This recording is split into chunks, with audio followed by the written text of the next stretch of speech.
Hey guys and girls, Bored now, back with you. On this video I will be talking about the recent film release Violent Night, starring David Harbour. So I won't really go into many full spoilers in this one. I was about to say full spoilers, but I'll talk around things really. I'll just give you a general impression of what I thought of the movie, maybe one or two like odd spoilers, but generally speaking, I'll keep this one spoiler free, just to tell you what I think of it and whether it's worth going to see. So this was much heavily like publicized. The trailers and everything was getting some buzz. Obviously, David Harbour in this sort of role was a big draw for some people because it seemed very much that he was playing similar to his Stranger Things character, but except as like a Santa Claus in this action type movie, which does seem to be like riffing off a lot of like classic Christmas style movies. It like ultimately references a lot of them in this, so it's fair to say that this is a mixture of like Die Hard, and it's got some of like the bad taste humour of something like Bad Santa, and then some Home Alone thrown in. In fact, there's a good scene actually which like they particularly reference Home Alone. It's like, really, you're home alone in them, which is a good scene, and it like riffs off a particular scene from Home Alone. So that's a good scene. I'll give you that one for free. So, but yeah, the setup is that then Harbour plays the Santa Claus who happens to be the real one, and we see that he's down on his luck or down in the dumps really, and is sort of losing faith with like the world and with the spirit of Christmas. We see him go to a bar where there's like other Santa Clauses, but secretly they don't know that he's the real Santa Claus. And he goes about his business on Christmas Eve delivering presents, and he comes across this rich house where this family are having like a get together. Like, you've got the rich sort of patriarchy of the house played by Beverly D'Angelo, and you've got the different members of the family getting together for Christmas. There's a bit of resentment on different sides of the family, but they are like kidnapped and held hostage by a bunch of criminals. You've got John Lizazero, however you say his name, as like the head of these crooks. And it turns out they're trying to get to the safe, like this safe that the Beverly D'Angelo character has like hidden away, and they're gonna hold them hostage and potentially kill them if they don't get to it. So you've got these different characters in this hostage style situation, and David Harbour, his character Santa Claus, just happens to be in the house at this point. He's upstairs because of he's delivering presents, so he becomes the kind of unwilling, reluctant sort of action hero of the movie. So it's definitely got some big Die Hard sort of vibes, which is another film we're going to be doing this month. Me and Rachel have done a special review of Die Hard. You can expect to see that pop up soon. So that's the setup, and I'm going to say I recommend this film. I had a good time with it. I'll say one thing, it took a while to get going. Like, it took a while to really settle into its groove. And I think the reason is because it throws quite a lot at you from the start, because like when it was focusing on Harbour's character and him doing the very like deadpan, sort of dry, down on his luck style that we see in Stranger Things, that stuff was fun and entertaining, and I was into him doing that. But when it cut away to like some of the other characters and this like get together, some of that I found funny, but then other bits I didn't, and I wasn't sure I was quite into the other characters as much as his character. And you do like, because of the nature of the film, you do cut between them quite a lot. Also, some of the humour was hit and miss, and it felt like an odd mix up at first because, like I said, it does have quite a lot of bad taste humour, and there's quite a few like darkly funny jokes. There's some aren't so funny, but that's the humour they seem to be going for. But then it felt like a bit of an action movie on top of that, and it also felt like a bit more of a family movie as well. So it seemed to like be trying to mix these three things in, and at first I wasn't so sure about it, but I did grow into the film, and I think it sort of found its groove about like half an hour in, 40 minutes, something like that. So once it settles down, I think part of it is just the setup stuff, like, which feels a bit awkward and not quite hitting. But once you've got the setup and the premise out of the way, and it actually gets into the meat of the plot, then it's pretty solid and entertaining. I'm not going to say it's perfect, but it's more hits than misses after that. I feel like I did get more into the other characters. There's some good humour in it, some good like back and forth between the characters.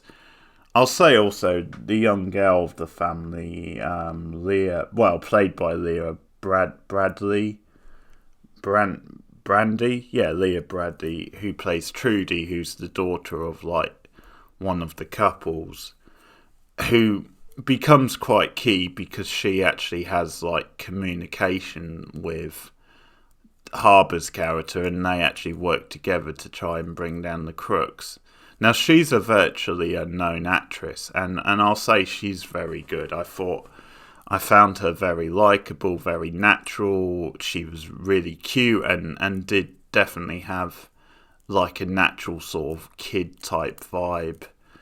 And you could feel some of the stress and some of the tension on her part because of her parents maybe like going through a divorce, not having the best of relationship. So it gives you like a standard like family style narrative, then it builds over the course of the film. And it's got quite a nice pacing to it, like everything comes together quite well. But because it is throwing all these other like wacky elements at it, and you've got some bad taste humour, different things, in the end, I think that's what gives it a little bit of a spark. Then it's got this mixture where it's got a nice heart to the film and a nice sort of like message. And the relationship between Trudy and Harbour's character, the way they work together, is really fun. And you've got some good action scenes as well. That's the other thing, because you get a fair bit of action in the movie. So those scenes have to be well done. And I think they are. There's some quite inventive sort of set pieces. But, yeah, you know, I think it's sort of... The fact that they bring these different things together is actually what gives the film a little bit of a spark and makes it stand out a bit from the more generic Christmas fare you sometimes get. And... as I said, the characters did grow on me. Another thing I'll say is because they were openly referencing like movies like Home Alone, for example, and they were almost pastiching it rather than it just being like a lazy sort of cliche of just like ripping off scenes like carbon copies. And even when they did do like a very similar scene to Home Alone, that they sort of addressed it in the scene and then they made the gag about it. So that didn't make it as lazy. So I think if you understand that about the film and you just accept that, because it's easy to like roll your eyes and say, oh God, this is being a bit cringe or lazy. But I think because they're openly admitting and they are like influenced by those movies and they are nodding to them, then for me that makes it more fun and enjoyable.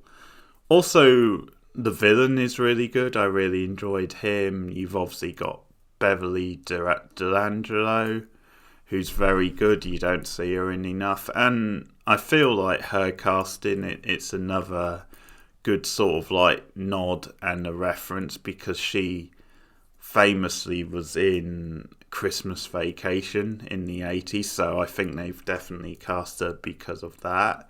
It's good to see her back in the mainstream film. And you just have this nice little unit of characters and the way they play off each other as the film goes on. It does feel like quite a realistic family unit, but the way they play off each other and gel as the movie goes on is good to see. Also, I do like some of the antics with the villains, like some of the supporting villains, and the way they, they are like sort of wound up by the various characters, or the way they try to stir things up. There's some good stuff. I quite enjoy like the scene when the different characters are opening like presents, like they're opening early Christmas presents, just because they're stuck there anyway for the night. They're being held hostage, so why not? And you just see like some of the villains like reacting at the different presents being opened, and some of like the friction in the family. So that's quite a funny scene. So overall, yeah, I enjoyed it. As I said, it did take me a bit of getting into, but it's a fun watch. It's very easy to watch.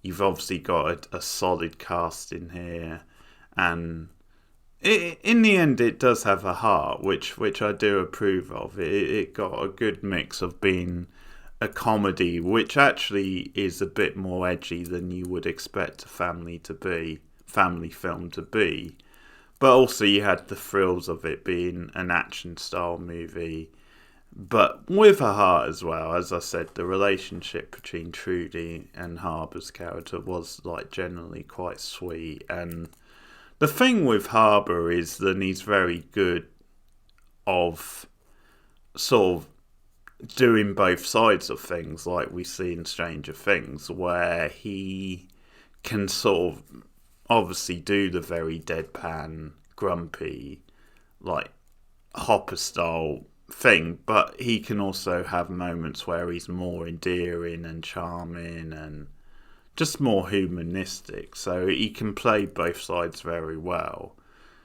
And the trick to it is that he doesn't really change his demeanour that much when doing it, so you believe it's still the same character. And that's what we get in this film. It's like, literally, this does feel like very close to being Hopper, but just as like a sort of a badass sort of Santa. And actually, like, the explanation for him being so badass is, and his past, because we do delve into that at one point. That's a bit different. Like, I didn't really expect that stuff, but I kind of like it. And actually, considering the director's Norwegian, which I looked up, some of that stuff does actually make sense. That could be like intentional there. But yeah, interesting stuff with that. But a fun movie. I'm gonna say I'm not sure I'll go as far as to say like it's gonna be a brand new Christmas classic that people are gonna rewatch over the years, but definitely by the standard of modern Christmas modern Christmas movies, which is pretty damn low, then this is definitely one of the better ones. And I'll definitely rewatch this. I could see myself buying this and rewatching it every now and again, because it is a fun one. So I'd recommend it. A pretty decent, solidly entertaining Christmas family movie with some good action in. So yeah, definitely worth checking out. I'd recommend watching this. So that's Violent Night. Let me know your thoughts in the comments below if you've seen the movie. Like and subscribe as always. Share me out on social media. And look forward to more Christmas movie reviews soon. Thanks for listening. Goodbye.